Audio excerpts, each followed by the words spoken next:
بسم اللہ الرحمن الرحیم۔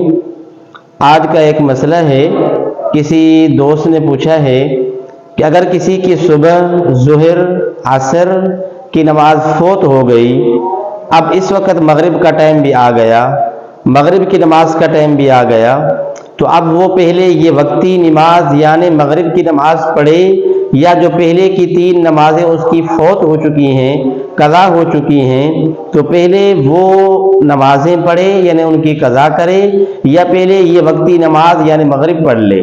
وہ کیا کرے؟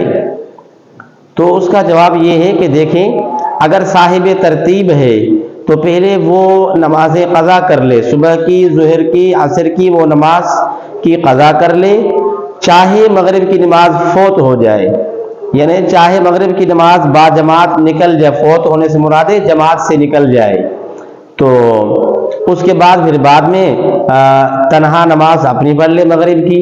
اگر صاحب ترتیب نہیں ہے تو پھر مغرب کی نماز جو وقتی نماز کا ٹائم آ چکا ہے تو پہلے مغرب کی نماز پڑھ لے اور پھر بعد میں وہ 3 نمازیں صبح کی اور ظہر کی اور عصر کی قضا کر لے۔ تو یہ اس کا جواب ہے۔ اور باقی رہا کہ صاحب ترتیب اس کو کہتے ہیں جس پر جو ہیں 6 نمازیں جس پر قضا نہ ہو، تو یہ صاحب ترتیب ہے۔ اگر 6 نمازیں یا اس سے زائد کسی کے ذمے نماز قضا ہو چکی ہیں تو پھر وہ صاحب ترتیب نہیں ہے۔